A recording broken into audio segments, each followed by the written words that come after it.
নমস্কার, আমি অসীম। আপনাদের সবাইকে স্বাগতম আমাদের ইউটিউব চ্যানেল পলিটি উইথ অসীমে। প্রথমত একটি বিষয় সম্পর্কে আপনাদেরকে আমি জানিয়ে রাখতে চাই। আপনারা আশা করি সবাই এই বিষয়টা অলরেডি জেনে গেছেন। 22 আজকে আমরা জানি, আজকে 22 তারিখ। সো এই 22তে সন্ধ্যার সময় ইভিনিংয়ে একটা নোটিশ আমি দেখতে পাই, যেখানে বলা হচ্ছে যে আমাদের এসটিপিজিটি পলিটিক্যাল সায়েন্সের বা এসটিপিজিটি যে এক্সাম, এটা ডেট ফার্দার এক্সটেন্ড করা হয়েছে। অর্থাৎ এখন যে এক্সাম হবে সেটা হলো ডিসেম্বরের 7 তারিখ। সো প্রথম কথা আমি আপনাদের যে জিনিসটা বলতে চাই, সো আই থিঙ্ক আপনারা অলমোস্ট আপনারা বলতে পারেন যে আপনারা 55 ডেজের মতন এক্সট্রা পেয়ে গেছেন। আবার মানে আজকের থেকে 55 ডেজ আপনাদের হাতে আছে। যাদের প্রিপারেশন, স্পেশালি যাদের প্রিপারেশন এখনও ওই লেভেলের হয়নি, আপনারা এতদিন ধরে একটা টেনশন করছেন, I think it is the right time to prepare you self with efficient ওয়েতে। ওকে, সো আমি এই বিষয়ে একটা ভিডিও কালকে বানাবো, দ্যাট মিনস 23তে আমি একটা ভিডিও বানাবো যে এখানে এই যে সময়টা এক্সটেন্ড করা হয়েছে, এই সময়টাকে অ্যাকচুয়ালি আপনি রাইট ওয়েতে কীভাবে ইউজ করবেন, এবং এই বিষয়টাকে ইউজ করে, দ্যাট মিনস যে এই যে টাইমটা আপনারা পাচ্ছেন, এই টাইমটাকে ইউজ করে কীভাবে আপনার অ্যাকুরেসি এবং এফেক্টিভনেস বা প্রিপারেশনের যে ওয়েটাকে আরও এফেক্টিভ এবং স্ট্রং করবেন। ওকে, চলুন আজকে মূলত এই কোশ্চেনের মধ্যে আমরা ওই বিষয়গুলো নিয়ে আমরা আলোচনা করবো না। রিজন ইজ দ্যাট আজকের এই সেশনটা মূলত 2018-এর আমরা অলরেডি 60 কোশ্চেন অবধি করে নিয়েছি। আজকে মূলত আমরা ট্রাই করবো 60-র পরের থেকে কোশ্চেন কভার করার। দেখুন, আমাদের এই সেশনগুলোর মেন যে অবজেক্টিভ, আপনারা অনেকজনই এই সেশনটার ডিমান্ড রাখছেন যে আমাদের প্রিভিয়াস ইয়ার কোশ্চেনের যে প্রসেসিং যেভাবে চলছে এগুলো কন্টিনিউ করার জন্য। সো আমিও এটাকে কন্টিনিউ রাখছি, পাশাপাশি যে অন্যান্য যে ভিডিও বা অন্যান্য যে ইয়েগুলো করার আমি চেষ্টা করছি। এবং অ্যাজ ওয়েল এস আমি আরও একটা জিনিস বলে রাখতে চাই, যেহেতু আমরা সময়টা বেশি পেয়েছি, আমি কিছু স্পেসিফিক টপিকের উপর ডিসকাশনও আমি সামনের দিনগুলোতে অর্গানাইজ করব। এর পাশাপাশি আপনাদের যদি কোনো কোয়ারিজ থাকে, আমাদের পোস্টে গেলে আপনারা 2টা নাম্বার পাবেন, ওই নাম্বারে আপনারা যোগাযোগ করতে পারেন। ওকে, এবং আমাদের 1000 কোয়েশ্চেন আই থিঙ্ক অনেকজনে আমাদের থেকে নিয়েছেন। আই থিঙ্ক অনেকটাই আপনারা হেল্প পাচ্ছেন এই 1000 কোয়েশ্চেন থেকে, যেখানে আপনার confidence as well as effectiveness as well as accuracy, এই জিনিসগুলো আপনার ইনহ্যান্স করবে। ওকে, সো এই সবগুলো ইনফরমেশন, এবং কেউ যদি এখন যেহেতু আপনাদের সময়টা অনেক আছে, যে কেউ যদি চান যে আমি কনসেপচুয়ালি যে নোটসগুলো আমি পড়বো, সো এক্ষেত্রেও আপনি আমাদের পোস্টে গেলে আমাদের নাম্বার পেয়ে যাবেন, আপনি সেখানে থ্রুতে আমাদের হোয়াটসঅ্যাপে মেসেজ করে আপনারা এই বিষয়ে জেনে নিতে পারেন। ওকে, চলুন আমরা আজকে মূলত কোয়েশ্চেন নাম্বার 61 থেকে আমরা শুরুয়াত করছি। আর এই কোয়েশ্চেনগুলোর সলভ করার যে main objective, that is added value. Okay, যে কোয়ান্টিটিভ নাম্বার অফ ইনফরমেশন দেওয়ার থেকে আমাদের qualitative number of information added করা প্রত্যেকটা কোয়েশ্চেনের সাথে। ওকে, চলুন আজকে আমরা 61 নাম্বার কোয়েশ্চেন থেকে শুরুয়াত করছি। 61 নাম্বার কোয়েশ্চেন কি বলছে, কোন বিষয়টি কেন্দ্র তালিকাভুক্ত হয়নি, অর্থাৎ which is not included in the union list. দেখুন, প্রত্যেকটা কোয়েশ্চেনের সাথে অনেকগুলো ইনফরমেশন কিন্তু অ্যাটাচ করা আছে। এই কোয়েশ্চেনটা ফার্দার নেক্সট ইয়ার নাও আসতে পারে, বাট এই কোয়েশ্চেনটার থ্রুতে আমরা কোন কোন বিষয়গুলো সম্পর্কে আমরা জানবো, সেই জিনিসগুলো আমি আপনারা ইফ ইউ হ্যাভ দ্য খাতা like notebook, you can note down. Okay, I think এটা অনেকটাই আপনাদেরকে হেল্প করবে। আরেকটা বিষয়, আমরা জানি দেওয়ালির এখন একটা আমেজ চলছে, সো যদি কোনো ডিউরিং দ্য সেশন যদি কোনো সাউন্ড আসে তো আপনারা একটু অ্যাডজাস্ট করে নেবেন। Okay, it is one kind of request from my side. Okay, চলুন আমরা 61 নাম্বার কোয়েশ্চেন কী বলছে প্রথম দেখিনি। আমরা দেখলাম যে এই যে নিচে যে কতগুলো সাবজেক্ট দেওয়া আছে, এর মধ্যে not include in the union list.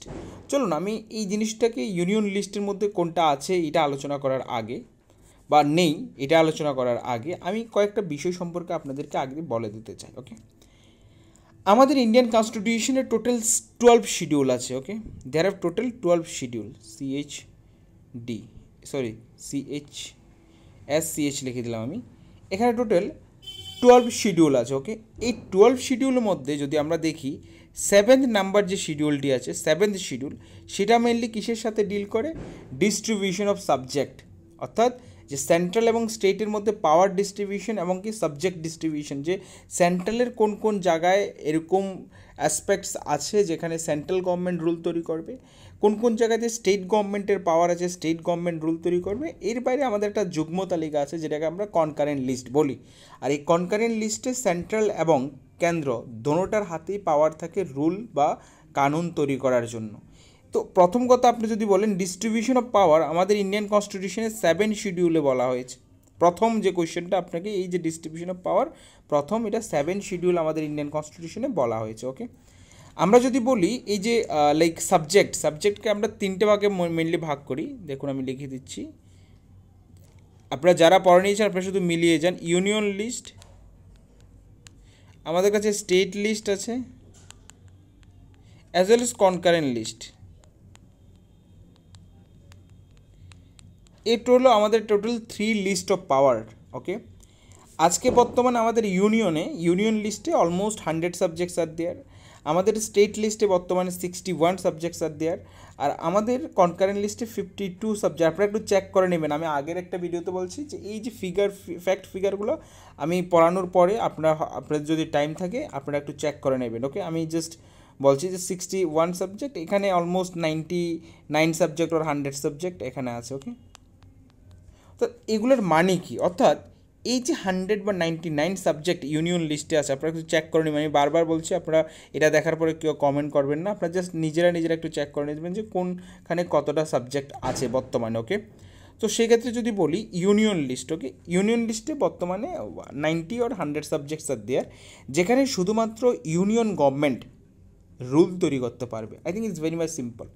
61 subjects are there, যেখানে মাত্র স্টেট গভর্নমেন্ট রুল তৈরি করতে পারবে, এবং 52 সাবজেক্টস আর দেয়ার, যেখানে স্টেট এবং সেন্ট্রাল অর্থাৎ কনকারেন্ট লিস্ট যুগ্ম তালিকা, যেখানে স্টেটের হাতেও পাওয়ার আছে এবং সেন্ট্রালের হাতেও পাওয়ার আছে যে আইন তৈরি করার এই বিষয়গুলির উপরে। সো এক্সামের জন্য আপনাদের ইম্পর্টেন্ট কি, এই যে 3টে লিস্টের কতটা মানে নাম্বার অফ কার হাতে কয়টা লাইক সাবজেক্টস আছে এগুলো আপনাদের জানা দরকার। ইভেন মোস্ট ইম্পর্টেন্ট যে আপনাদের এগুলো জানা দরকার যে বেসিক্যালি দেখেন 100 সাবজেক্টের নাম তো আপনার মুখস্থ করা পসিবল নয়, বাট মেন কিছু ফাংশন আছে যেগুলো আমাদের সেন্ট্রাল গভর্নমেন্ট স্টেট গভর্নমেন্টের থাকে। ঠিক এই মেন পাওয়ারগুলো, যে মেন সাবজেক্টগুলো আপনারা একটু ভালো করে স্টাডি করে নেবেন। ওকে, যদি আমরা দেখি এখানে কি বলছে ফরেন অ্যাফেয়ার্স, উইচ, এবার আমরা কোয়েশ্চেন আসছি, দেখুন কোয়েশ্চেন কি বলছে, which is not included in the union list. Union লিস্টের সাবজেক্ট কোনটা নয়। দেখুন একটু যদি আপনি মাথা লাগান বা মাথা দিয়ে যদি একটু বোঝার চেষ্টা করেন কোয়েশ্চেনটাকে, অবভিয়াসলি একটা ফরেন পলিসি, একটা বিদেশ নীতি কোনো সময় আপনার স্টেট লিস্টে আসবে না, সেটা কোথায় আসবে, সেটা অলওয়েজ ইউনিয়ন লিস্টে আসবে। সো এখানে নট বলেছে, তাহলে এটা তো রাইট, এক্ষেত্রে আনসার এটা হবে না। দেন আমরা যদি বলি ডিফেন্স কি বলতে পারেন যে একটা কান্ট্রির ডিফেন্স স্টেটের হাতে থাকবে, অবভিয়াসলি ডিফেন্সও ইউনিয়নের হাতে থাকবে, কিন্তু যে পাবলিক হেলথ এটা স্টেটের হাতে থাকবে, পাবলিক হেলথ। সো এখানে বলছে which is not included in the union list, এই দুইটা তো ইউনিয়ন লিস্টের, যে ফরেন অ্যাফেয়ার্স ডিফেন্স এই দুইটা তো আপনার ইউনিয়ন লিস্টে, আর স্টেট লিস্টে পাবলিক হেলথ স্টেট লিস্টে আসবে। ওকে, সো এখানে কি রাইট আনসার কী হবে, পাবলিক হেলথ, অর্থাৎ জনস্বাস্থ্য ইজ দ্য রাইট আনসার, কারণ এখানে নট বলেছে। সো এখানে জনস্বাস্থ্য যা আছে বা পাবলিক হেলথ যেটা আছে এটা স্টেট লিস্টে আসবে। Okay, so right answer is B. দেখুন আমি এই যে কোয়েশ্চেনটার থ্রুতে অনেকগুলো জিনিস আলোচনা করেছি, যেখানে আমি বলেছি 7 শিডিউল, যেখানে পাওয়ার ডিস্ট্রিবিউশনের কথা বলেছে, আমাদের 3টা লিস্ট অফ পাওয়ার আছে, যেখানে union list, state list as well as concurrent list, and the state list hold some specific subject, central that is union list holds some specific subject, then concurrent list holds some specific subject, then quantitative number আমি already এখানে mention করেছি যে কতটা subjects আছে যেটা union government mainly they are responsible to make the law on that subject, state লিস্টের হাতে কতটা সাবজেক্ট আছে, অ্যাজ ওয়েল এজ কনকারেন্ট লিস্টে কতটা সাবজেক্ট আছে। এবার এই যে 3টা পাইর আমি বললাম কি union list, state list and concurrent list, এই 3টে লিস্টের বাইরেও আরও কিছু ক্ষমতা আছে যেগুলোকে আমরা বলি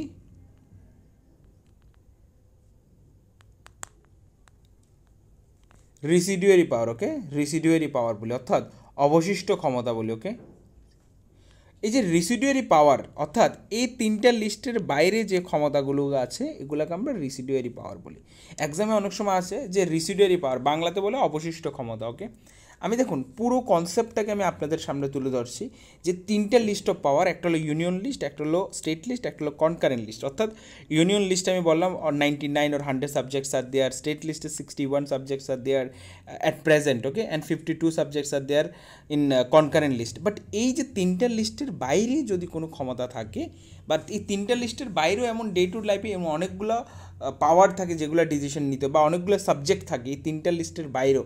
তো এই তিনটা লিস্টের বাইরে যে পাওয়ারটা থাকে এগুলোকে আমরা বলি অবশিষ্ট ক্ষমতা বা রেসিডুয়ারি পাওয়ার বলি। ওকে, আর এই রেসিডুয়ারি পাওয়ারের কথা বলা হয়েছে আমাদের ইন্ডিয়ান কনস্টিটিউশনের 248 নম্বর আর্টিকেলে। একেবারে আমি টু জেড আলোচনা করছি যে ইন ফিউচারে what type of question will be there from this topic. Okay, আমি সেভেন শিডিউল নিয়ে বললাম। 7 শিডিউল 3টে list of powers are there, যেখানে union list, state list, concurrent list. এবার এই যে state list, union list, concurrent list অর্থাৎ রাজ্য তালিকা, কেন্দ্রীয় তালিকা আর যুগ্ম তালিকা, এর বাইরে আরও একটি তালিকা আছে। দ্যাট মিনস এই তিনটি লিস্টে যে ক্ষমতাগুলো মেনশন নেই এই ক্ষমতাগুলোকে বলা হয় রেসিডুয়ারি পাওয়ার বা অবশিষ্ট ক্ষমতা। আর এই অবশিষ্ট ক্ষমতা সম্পর্কে আমাদের ইন্ডিয়ান কনস্টিটিউশনে 248 নম্বর আর্টিকেলে মেনশন করা আছে। I think it's clear. আমি একেবারে ডিটেলসে এক্সপ্লেন করার চেষ্টা করছি। আই থিঙ্ক ইটস ক্লিয়ার যদি আপনারা প্রপারভাবে যদি এক্সপ্লেনেশনটা শুনুন। সো আমি বলছি কি এক্সামের জন্য আমি যে ইনফরমেশনগুলো বললাম it is very much important, as well age আপনাদের একটু এক্সটেন্ড যে আপনারা কাজগুলো করবেন যে ইউনিয়ন লিস্টের যে মেন সাবজেক্টগুলো, main subject. Okay, main subject. Okay, same way state লিস্টের মেন সাবজেক্ট, কনকারেন্ট লিস্টেরও সেম মেন সাবজেক্ট। ওকে, দেখুন একটা কোশ্চেন বারবার আসে, এডুকেশন কোন লিস্টে আসে, এডুকেশন যে সাবজেক্ট আছে যেটা কোন লিস্টে আসে। এটা একেবারে আই থিঙ্ক এটা অলরেডি ইউজিসি এসটিপিজিডি পলিটিক্যাল অলরেডি কোশ্চেনটা এসে পড়েছে, আমি এক্স্যাক্টলি মনে নেই। এটা কনকারেন্ট লিস্টে আছে। ওকে, কনকারেন্ট লিস্টে আছে, এটা বারবার একটা কোশ্চেন আসে যে ইউনিয়ন লিস্টে এডুকেশন কোন লিস্টে আসে। সো এডুকেশন যুগ্ম তালিকায় আসে। ওকে, কনকারেন্ট লিস্টে আসে। সো এইভাবে আপনারা কিছু মেন সাবজেক্ট ইউনিয়ন লিস্টে কী কী আসছে, স্টেট লিস্টে কী কী আসছে এবং কনকারেন্ট লিস্টে কী কী মেন সাবজেক্ট আসছে এগুলো আপনারা একটু ভালোভাবে জেনে রাখবেন। আই থিঙ্ক আপনারা যদি একটুকু যদি করে নেন না, আপনাদের এই টপিক থেকে আর কোনো কিচ্ছু দরকার নেই, আমি বলছি বারবার। ওকে, চলুন তারপরে আমরা দেখি when was the Indian Citizenship Act passed by the Union Parliament, অর্থাৎ কেন্দ্রীয় পার্লামেন্ট কত সালে ভারতীয় নাগরিক আইন পাশ করে? ভারতীয় নাগরিক আইন কত সালে পাশ করে কে? কেন্দ্রীয় সরকার। আমি যদি বলি এখানে, আমি আনসারটা আগে দিয়ে বলে দিচ্ছি, রাইট আনসার হবে 1955। So none of the above is the right answer. এবার যদি বলি ইন্ডিয়ান সিটিজেনশিপ অ্যাক্ট, এখান থেকে নেক্সট বার কী কোয়েশ্চেন আসতে পারে? এক তো দেয়ার এ পসিবিলিটি যে সেম কোয়েশ্চেনটা এসে পড়লো এক্সামে।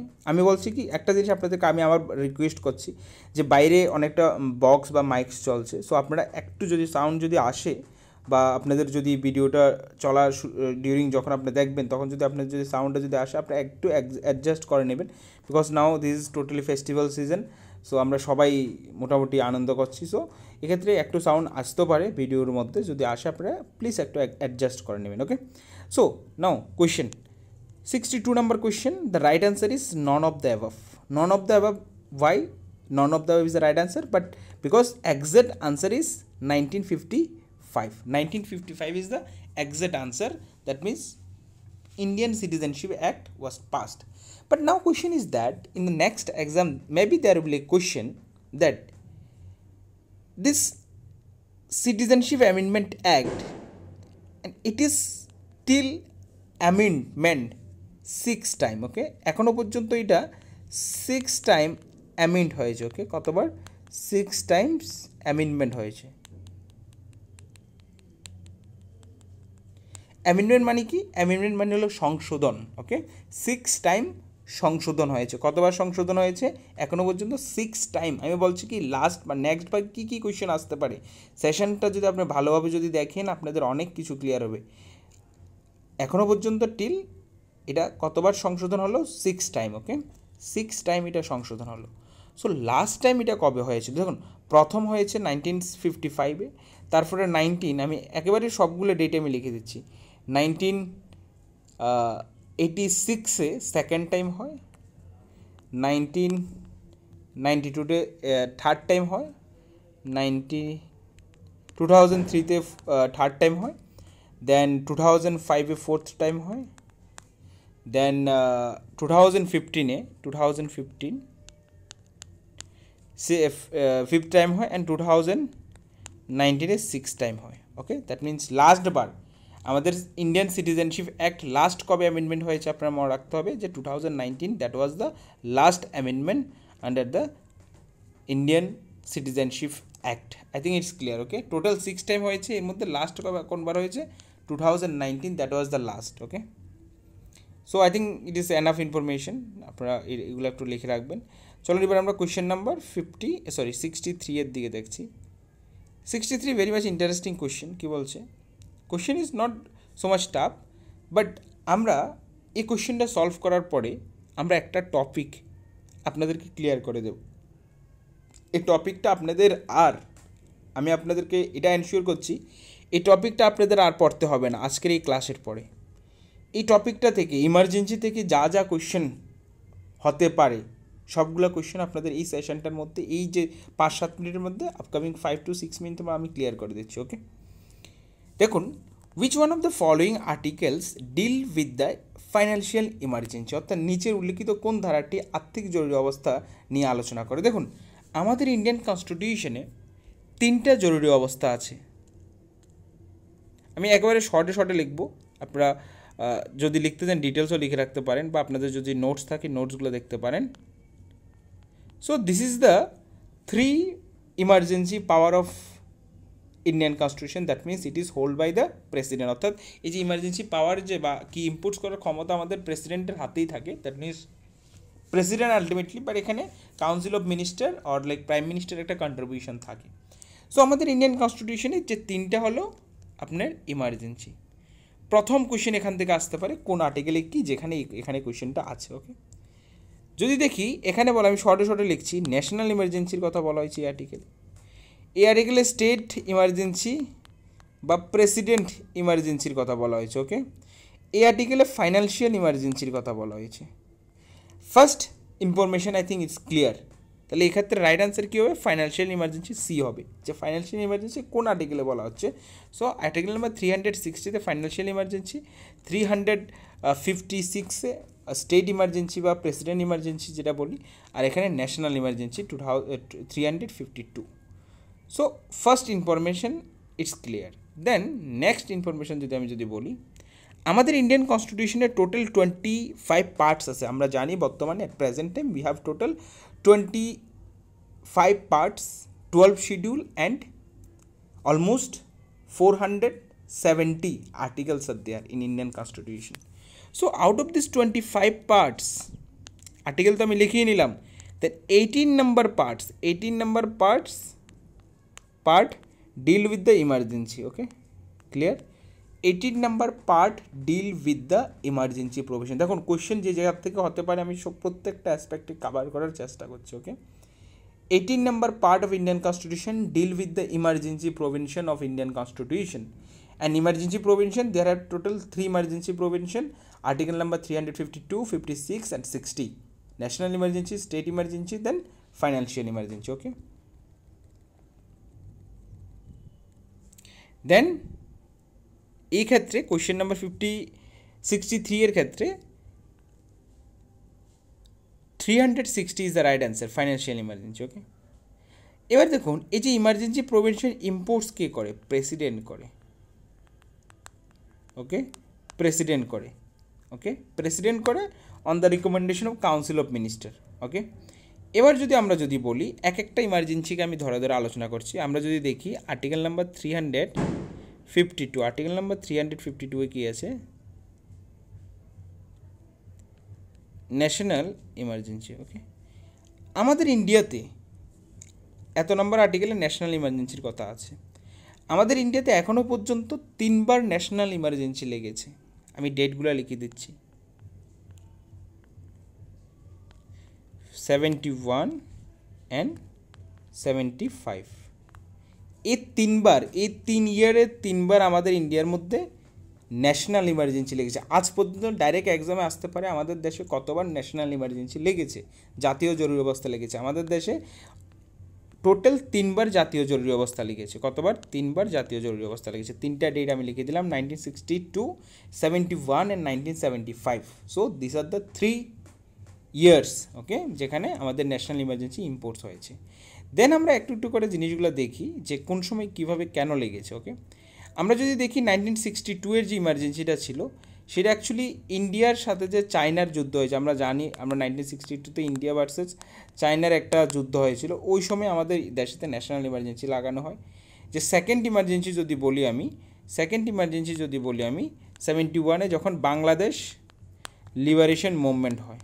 ওকে, বাংলাদেশ আমরা জানি Bangladesh got the independent 1971 Bangladesh স্বাধীনতা পেয়েছিল, যে বাংলাদেশ লিবারেশন মুভমেন্ট, যেখানে ভারত বাংলাদেশকে অনেকটাই সাহায্য করেছিল। So that was the second time যে সময় আমাদের দেশে ন্যাশনাল ইমার্জেন্সি লেগেছিল। থার্ড টাইম হলো 1975, এই সময় লেগেছিল আমাদের ইন্ডিয়ার মধ্যে ইন্টারনাল ডিস্টারবেন্স, অর্থাৎ যে কংগ্রেস গভর্নমেন্টের এগেনস্টে ইন্ডিয়ার মধ্যে অনেকটা পার্টে লাইক বিহার, যেটা লাইক বিহারের একটা মোস্ট পার্ট, মহারাষ্ট্রের, এর অনেক জায়গায় ওই সময়ের যে কংগ্রেস গভর্নমেন্ট ছিল, কংগ্রেস গভর্নমেন্টের এগেনস্টে অনেকটা violate one kind of like বিপ্লব বা মুভমেন্ট হচ্ছিল। So that was the one of the reason, যে সময় আমাদের দেশে third time national emergency imports হয়। ওকে, এবার যদি বলি একটু সময় নেবে এই জিনিসটা বুঝতে, আমি শুধু বলছি আপনারা এগুলো একটু দেখে নেবেন, মিলিয়ে নেবেন, যে একটা কান্ট্রিতে, আমাদের কান্ট্রিতে না ন্যাশনাল ইমার্জেন্সি দুইটা কারণে লাগতে পারে। আমাদের ইন্ডিয়াতে ন্যাশনাল ইমার্জেন্সি দুইটা কারণে লাগতে পারে, একটা হলো ইন্টারনাল রিজন, একটা হলো external reason. Internal reason, external reason কি? এক্সটার্নাল রিজন যেমন যদি এক্সটার্নাল হলো বাহারি কারণ, সিম্পলি যদি এক্সটার্নাল বলতে কি বাহারি কোনো কারণ, বাইরের কোনো কারণ। ওকে, আমাদের ইন্ডিয়াতে যদি আমরা দেখি 1962 যে ন্যাশনাল ইমার্জেন্সি আমাদের ইন্ডিয়াতে যে লাগে, এটা একটা ছিল বাইরের একটা কারণ। বাইরের কারণ বলতে কি, যে অন্য একটা কান্ট্রি আমাদের উপর অ্যাটাক করেছে, ওই জিনিসটাকে প্রিজার্ভ করার জন্য, ওই জিনিসটাকে আমাদের কাউন্টার করার জন্য, ওই সিচুয়েশনটাকে হ্যান্ডেল করার জন্য আমরা ন্যাশনাল ইমার্জেন্সি ইম্পোর্টস করি। দেন 1971 যদি বলি, সেটাও একটা বাহারি কারণ ছিল আমাদের দেশে ন্যাশনাল ইম্পোর্টস লাগার, জাতীয় জরুরি অবস্থা লাগার। কিন্তু 75 যে আমাদের জাতীয় জরুরি অবস্থাটা ছিল আমাদের দেশে, সেটা অ্যাকচুয়ালি ইন্টারনাল রিজনে ছিল। আপনি ইন্টারনাল এক্সটার্নাল জিনিসটা ভালোভাবে বুঝুন। ইন্টারনাল বলতে যদি আমি বলছি যে যদি আমাদের দেশে ইমার্জেন্সি লাগে আমাদের অভ্যন্তরীণ কোনো কারণে, এটাকে আমরা ইন্টারনাল রিজন বলবো। আর যদি কোনো কারণে আমাদের দেশে ন্যাশনাল ইমার্জেন্সি ইম্পোর্টস হয় on the basis of external reason means that like Pakistan, like China, like any other country attack on আস, যদি কোনো কান্ট্রি আমাদের উপর অ্যাটাক করে, তখন আমরা যদি ইমার্জেন্সি ইম্পোর্টস করি, সেটাকে বলবো আমরা বলবো it is the external reason. External that means বাহারি কারণ, দ্যাট মিনস বাহ্যিক কারণ, যেটাকে আমরা যদি বাংলায় একবার প্রষ্ট বাংলায় বলি, শুদ্ধ বাংলায় বাহ্যিক কারণ এবং অভ্যন্তরীণ কারণ। সো বাহ্যিক কারণ যেরকম চায়না আমাদের উপর অ্যাটাক করেছিল 1962-তে, সো দ্যাট ওয়াজ দ্য বাহ্যিক রিজন। সো এই দুইটা কারণে আমাদের দেশে ন্যাশনাল ইমার্জেন্সি লাগতে পারে। সো আমাদের দেশেতে প্রথম যে দুইটা ন্যাশনাল ইমার্জেন্সি লেগেছিল, প্রত্যেকটার রিজন কী ছিল? প্রত্যেকটার রিজন ছিল বাহ্যিক কারণ। কিন্তু 1975 যে ন্যাশনাল ইমার্জেন্সি আমাদের দেশে লাগে, সেটার যে রিজন ছিল দ্যাট ওয়াজ ইন্টারনাল রিজন। ওকে, এটা ছিল ইন্টারনাল বা অভ্যন্তরীণ কারণ। আমি আপনাদেরকে এক্সপ্লেন করতে পারলাম এই জিনিসটা ভালোভাবে। আই থিঙ্ক আপনারা কোনো জিনিস না বুঝেন, আমাদের কমেন্ট বক্সে আপনারা কমেন্ট করেন, স্যার এটাকে নেক্সট দিন এই টপিকটাকে আর একটু ইলাবোরেট করে বলবেন। সো আমি ট্রাই করবো এক্সপ্লেন করার। ওকে, অ্যাজ ওয়েল অ্যাজ আপনার সেশন ভালো লাগে, তাও আপনারা কমেন্ট করতে পারেন আমাদের কমেন্ট বক্সে যে সেশন ঠিক ছিল বা সেশন লাইক আপনাদের আপনাদের কমেন্ট কী, সেশনগুলোর উপরে আপনাদের অ্যাকচুয়ালি কী কমেন্ট, আমি এটাও জানতে চাই। আমি যে এদিক থেকে ক্লাসগুলো করাচ্ছি, so it is also my one kind of right to know about their perspective, about your perspective, না আপনাদের পার্সপেক্টিভ সম্পর্কে, ভালো লাগা খারাপ লাগা সম্পর্কে আমার জানার ইচ্ছা আছে। That means as well as রাইটও আছে, যেহেতু আমি আপনাদেরকে লাইক ইউটিউবের সেশনের থ্রুতে গাইড করতে চাইছি বা গাইড করছি।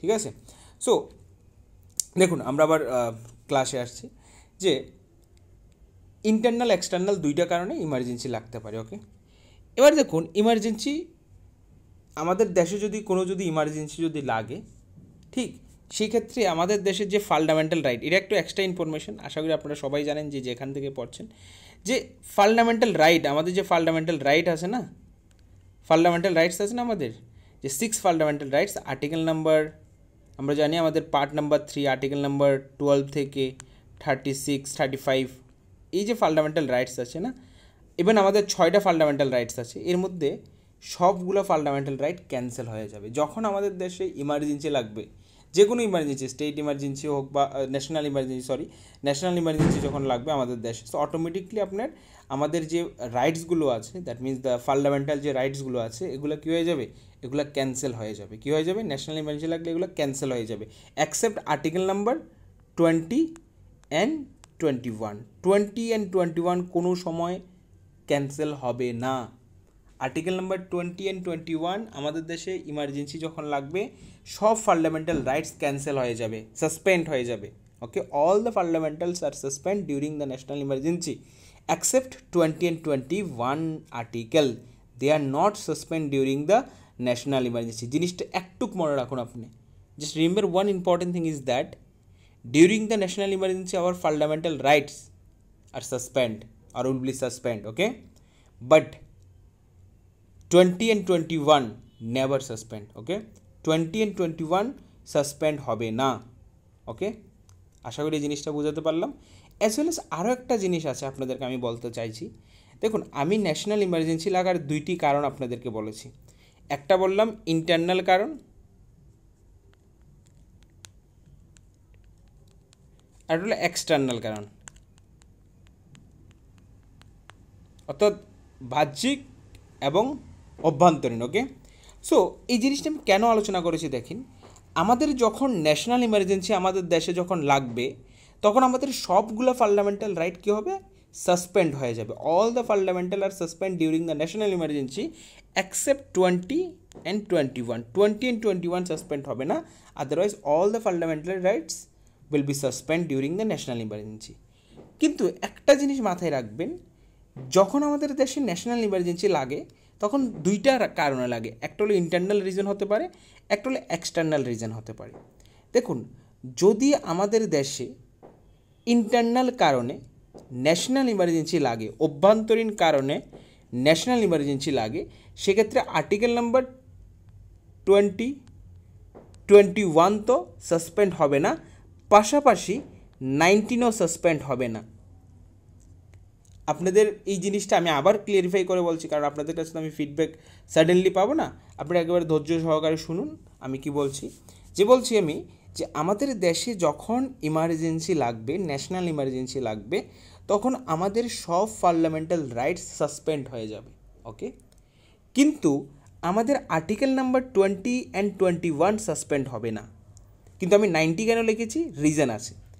আমাদের দেশে ন্যাশনাল ইমার্জেন্সি যখন ইম্পোর্টস হয়, সো দেয়ার আর 2 গ্রাউন্ড, ওকে, 2টা ground. One is internal reason to impose the national emergency, one is external reason to impose the national emergency। এবার যদি আমাদের দেশে ন্যাশনাল ইমার্জেন্সি লাগে on the basis of internal reason, internal ভিতরগত অভ্যন্তরীণ কোনো কারণে, সেক্ষেত্রে আর্টিকেল নাম্বার 20 21 তো সাসপেন্ড হবে না, পাশাপাশি 19ও সাসপেন্ড হবে না। কিন্তু আমাদের দেশে ধরুন ন্যাশনাল ইমার্জেন্সি লাগবে on the basis of external reason. External বলতে কি, বাহ্যিক কারণে, অর্থাৎ বাইরের কোনো কারণে যদি ন্যাশনাল ইমার্জেন্সি লাগে, সেক্ষেত্রে 20 অ্যান্ড 21 অনলি সাসপেন্ড হবে না, আর সবগুলো সাসপেন্ড হয়ে যাবে। ওকে, আর শুধু ইন্টারনাল রিজনে যদি লাগে 21 অ্যান্ড 21 অলওয়েজ দেয়ার, বাট 19টাও সাসপেন্ড হবে না।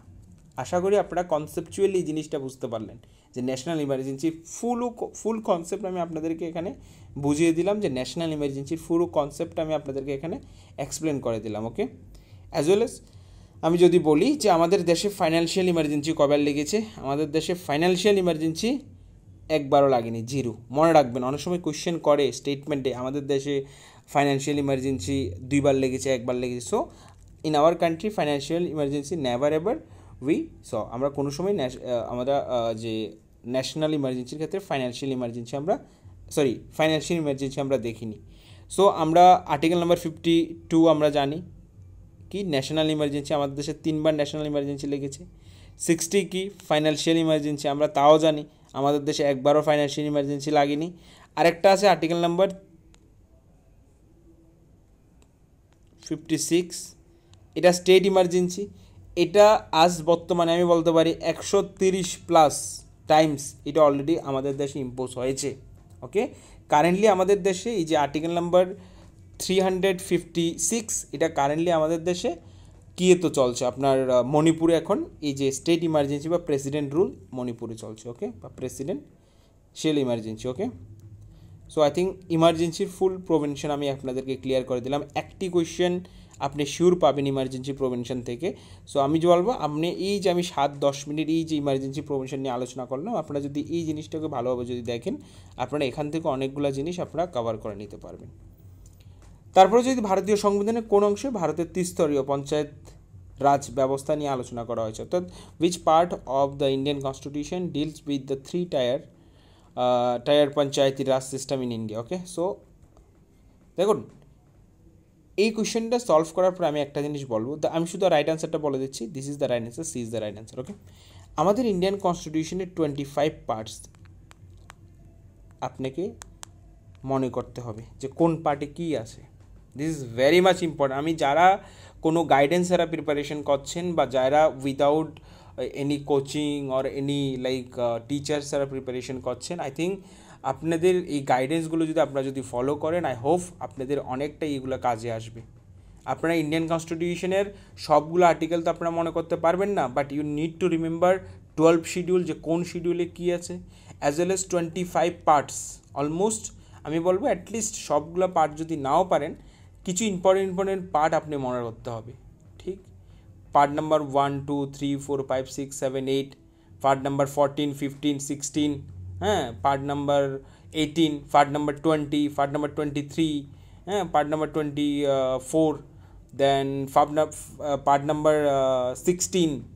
এই যে আমি কয়েকটা ইম্পর্টেন্ট পার্ট বললাম, এগুলোতে আপনি 100% রিমেম্বার করে যাবেন যে ডাইরেক্ট কোয়েশ্চেন আসতে পারে। Okay, part number 9A and then 4A, এই যে পার্টগুলো আপনারা 100% ক্লিয়ার করে যাবেন। C is the right answer. Okay, এই কোয়েশ্চেনের থ্রুতে আপনাদের একটা পার্সপেক্টিভ পেয়ে গেলেন যে আমাকে কী করতে হবে, 25 পার্টসকে অ্যাটলিস্ট 25 পার্ট আমি যদি না পারি, তারপর আমাকে 10 থেকে 12 পার্ট ইম্পর্টেন্ট পার্ট আমি যেগুলো বললাম আপনারা পোস্ট দিয়ে লিখে নেবেন, শুনে নেবেন, এগুলো আপনারা কভার করবেন। ওকে, দেন যদি বলি 65 number question, who was the first speaker of the Lok Sabha. Okay, so the right answer, দেখুন এই কোয়েশ্চেনগুলো একেবারে ফ্যাকচুয়াল জিনিস। আমি একটা জিনিস আপনাদেরকে এখন ক্লিয়ার করে বলে দেবো, এখানে রাইট অ্যান্সার হলো Ganesh Vasudev Mavalankar. Okay, JB Mavalankar is the first speaker of the Lok Sabha. আজকে বর্তমানে স্পিকারকে আমাদের লোকসভার বর্তমান স্পিকার হলো আপনার আমারও নামটা মনে পড়ছে না, ওম বিড়লা, ইয়েস, আমাদের বর্তমানে যে আমাদের লোকসভার যে speaker Om Birla, currently respected Om Birla sir is the current speaker of the Lok Sabha. Okay, then আপনাদের 3টা জিনিস জানতে হবে, current, first, as well as আরেকটা জিনিস যে first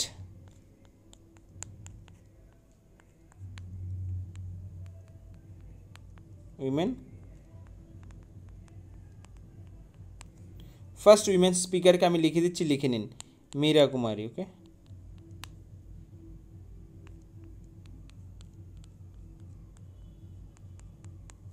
Meera Kumar. Okay, Meera Kumari, that means Meera Kumar was the first women speaker of the Lok Sabha. ইয়ারটা যদি বলি আমার এক্সাক্টলি যদি ভুল যদি না হয় 2019 থেকে 2014 পর্যন্ত, দ্যাট ওয়াজ দ্য ইয়ার। ওকে, যেখানে মীরা কুমার ছিলেন আমাদের লোকসভার স্পিকার। দেখুন আমি কি বললাম, ফার্স্ট উইমেন কে ছিল, কারেন্ট এবং প্রথম, 3টা জিনিস আপনাদের 100% জানতে হবে।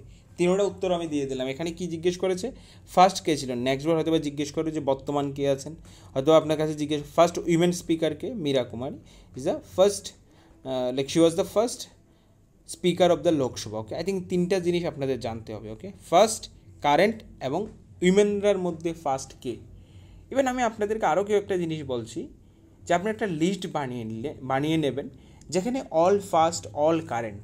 অল ফার্স্ট বলতে কি, ফার্স্ট লোকসভার স্পিকার কে ছিলেন, ফার্স্ট প্রেসিডেন্ট কে, ফার্স্ট প্রাইম মিনিস্টার কে, দেন ফার্স্ট ডিফেন্স মিনিস্টার কে, ফার্স্ট উইমেন 5 মিনিস্টার কে, ফার্স্ট উইমেন প্রেসিডেন্ট কে, then first chief justice of India কে ছিলেন, first women chief justice of India কে আছেন, জর্জ কে।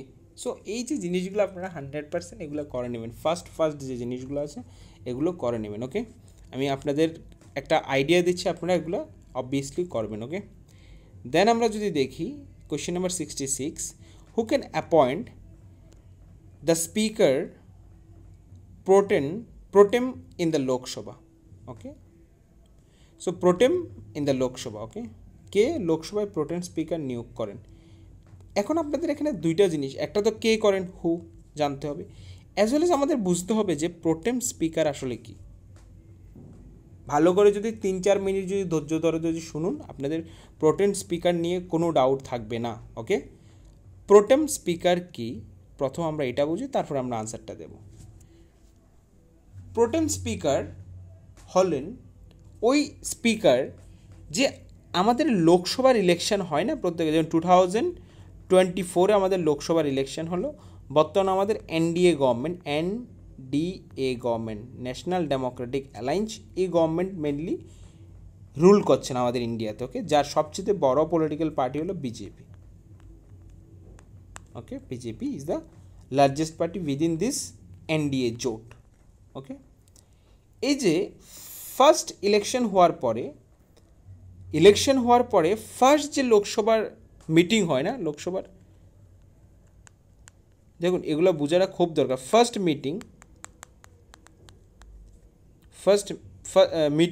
লিখলাম ফার্স্ট আফটার, জাস্ট আমি একেবারে ক্লিয়ার করে লিখে দিচ্ছি, জাস্ট এ মিনিট। প্রোটেম স্পিকার বোঝার জন্য আমি ক্লিয়ার করে লিখে দিচ্ছি।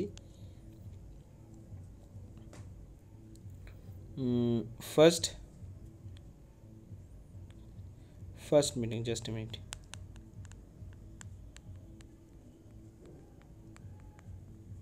First meeting after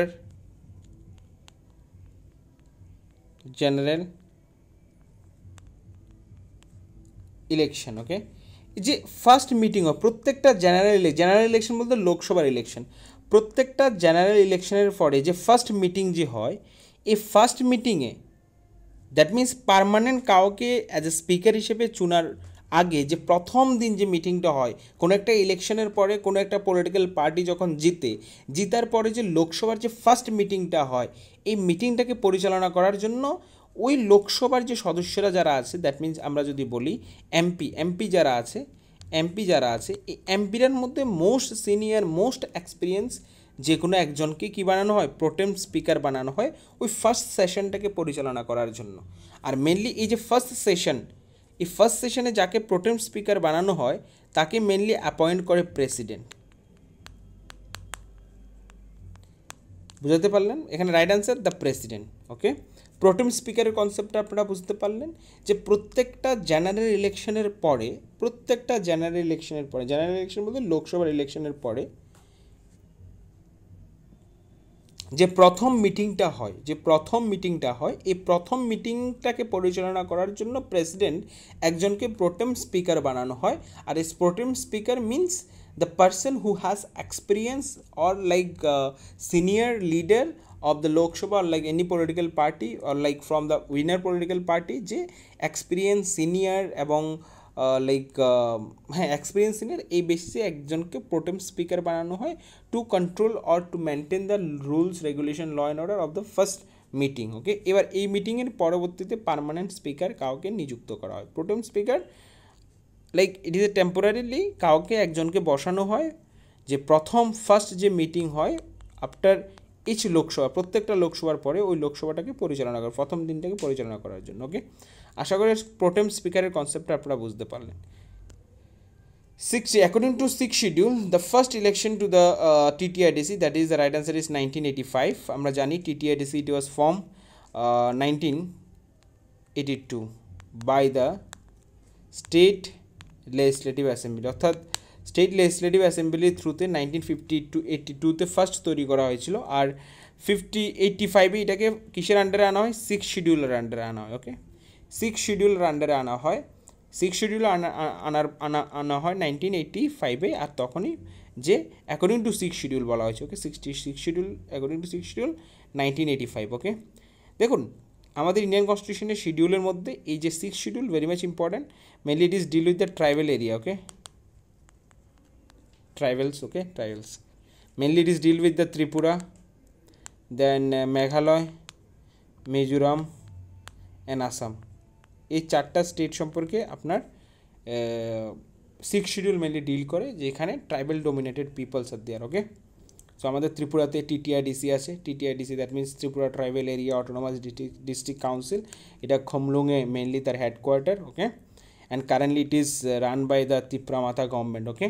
সো এই ইনফরমেশনগুলো জানা দরকার, এবং কারেন্টলি যে তিপ্রামাতা যে চিফ মিনিস্টার অর্থাৎ টিটিআইডিসির যে হেড, তার নাম কি, সো এই ইনফরমেশনগুলো আপনারা জেনে রাখবেন, ওকে।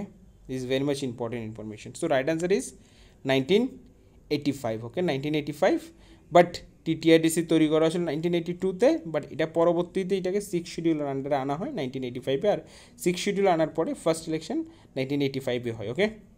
দেন আমরা question number, which article empower the parliament to create a all India service. দেখুন আমি বারবার বলছি যে আমাদের ইন্ডিয়ান কনস্টিটিউশনে যে ইম্পর্টেন্ট আর্টিকেলগুলো আছে, আর্টিকেলগুলো আমরা 100% রিড করবেন। এর মধ্যে একটা ইম্পর্টেন্ট আর্টিকেল হলো এটা, যেখানে আমরা কী বলছি, অল ইন্ডিয়া সার্ভিস ক্রিয়েটের কথা বলা হচ্ছে, যেটা আমাদের আর্টিকেল নাম্বার 312-এ আছে আমাদের, ওকে। আমাদের ইন্ডিয়াতে মেনলি অল ইন্ডিয়া সার্ভিস যদি বলি, তিনটে আছে অল ইন্ডিয়া সার্ভিস, ওকে। একটা হলো কি অ্যাডমিনিস্ট্রেটিভ সার্ভিস, অ্যাডমিনিস্ট্রেটিভ যেটাকে আমরা আইপিএস টাইপিএস বলি, তারপর একটা বলে যে পুলিশ সার্ভিস আছে, ওকে, সরি পুলিশ সার্ভিস, আর একটা হলো কি ফরেস্ট সার্ভিস, ওকে, ফরেস্ট সার্ভিস, ওকে। এই তিনটে আপনার অল ইন্ডিয়া সার্ভিস আছে, একটা কি অ্যাডমিনিস্ট্রেটিভ সার্ভিস, একটা হলো পুলিশ সার্ভিস, আর একটা হলো ফরেস্ট সার্ভিস, ওকে। তিনটে আমাদের অল ইন্ডিয়া সার্ভিসের মধ্যে পড়ে। একটা হলো অ্যাডমিনিস্ট্রেটিভ সার্ভিস, আমি বলছি ডাইরেক্ট কোয়েশ্চেন আসতে পারে, অ্যাডমিনিস্ট্রেটিভ সার্ভিস, একটা হলো আপনার পুলিশ সার্ভিস, আর একটা হলো আপনার forest service, okay. So this are the 3 service all India service, okay. So এখানে article number 312 is the right answer. Then আমরা পরবর্তী কোয়েশ্চেন যদি দেখি কি বলছে, the head of the state under a parliamentary system of the government enjoy absolute power, nominal power, uncertain power, none of the above। দেখুন কি বলছে, head of the state, যদি এখানে হেড অফ দ্য স্টেট না লিখে যদি government লিখতো, যদি বলতো যে head of the government under the parliamentary system of government enjoy absolutely power, বলা যায়, বলতে পারেন যে পার্লামেন্টের যে হেড, বা আমি যদি বলি এভাবে যদি বলি, এই যে হেড অফ দ্য গভর্নমেন্ট হলেন কে, পিএম, বাট এখানে তো কী বলা হয়েছে, head of the state, head of the state বলেছে, ওকে, কী বলেছে, স্টেট বলেছে, তো হেড অফ দ্য স্টেট কী হবে, প্রেসিডেন্ট হবে, ওকে, প্রেসিডেন্ট। দুইটা জিনিস বুঝতে পারলেন, head of the state president আমাদের ইন্ডিয়াতে, বাট হেড অফ দ্য গভর্নমেন্টকে পিএম, ওকে। সো এখানে বলছে head of the state under a parliamentary system of government enjoy nominal, আমাদের প্রেসিডেন্ট কী পাওয়ার এনজয় করে, নমিনাল পাওয়ার এনজয় করে, অর্থাৎ নামমাত্র, ওকে, নামমাত্র শাসক হিসাবে আমরা জানি প্রেসিডেন্টকে, আমরা কি জানি, নামমাত্র শাসক, কারণ আমাদের এখানে স্টেটের হেডকে, স্টেটের হেড হলো প্রেসিডেন্ট। বাট যদি বলতো হেড অফ দ্য গভর্নমেন্ট, তাহলে অ্যাবসলিউটলি বলতে, কারণ চরম ক্ষমতা কার হাতে থাকে, আপনি বলতে পারেন যে আলটিমেটলি যে কাউন্সিল অফ মিনিস্টার এই যে ক্ষমতাগুলো মেনলি আমাদের প্রেসিডেন্টের, সরি প্রাইম মিনিস্টারের হাতেই থাকে। বাট চেকস অ্যান্ড ব্যালেন্সের একটা কী আছে, কারণ আমাদের যে legislative always, sorry our executive always responsible to the legislative, একটা কথা আছে আমাদের আইনসভা, সরি আমাদের শাসন বিভাগ সবসময় আমাদের আইন বিভাগের কাছে রেসপন্সিবল থাকে, তারা কী করছে কী করছে না, ওকে। দেন আমরা যদি বলি, দেখি আমি কত মিনিট হয়েছে, দেখুন এই সেশনটার মধ্যে আমরা টোটাল 10টা কোয়েশ্চেনই করবো, আর 10টা কোয়েশ্চেন আমি অনেকটা জিনিস এক্সপ্লেন করেছি, তো আমি চাইবো না ভিডিওটা বড় হোক। সো পরবর্তীতে আমরা কালকে 671 নাম্বার কোয়েশ্চেন থেকে আমরা কন্টিনিউ করবো, okay. Which one of the following countries has unicameral system of legislative, অর্থাৎ নিচের কোন রাষ্ট্রে এক কক্ষ বিশিষ্ট আইনসভা রয়েছে, এক কক্ষ বিশিষ্ট, দ্যাট মিনস আইনসভা, লাইক আমাদের ইন্ডিয়ার দ্বিকক্ষ, we have 2 chamber in our legislative, like Rajya Sabha Lok Sabha, same ওয়েতে যদি আমরা যদি বলি USA, it has the 2 chamber, কি আছে senate and like representative, okay. Then আমরা যদি বলি ব্রিটেন বলি কমন্স অ্যান্ড লর্ড, সো দুইটা চেম্বার আছে, বাট চায়নাতে এটা একটা chamber, okay. So it's a which one of the following countries has the unicameral, China is the right answer, okay. China is the right answer, China is the right answer. চলুন আমরা আজকে মাত্র 10টা question করলাম, but with lot of information আমরা 10টা question solve করলাম। আমি আপনাদেরকে একটা জিনিস বলতে পারি যে এই কোয়েশ্চেনগুলো আপনাদেরকে এই ওয়েতে যদি প্রিপারেশন করেন আপনাদের অনেকটা হেল্প করবে।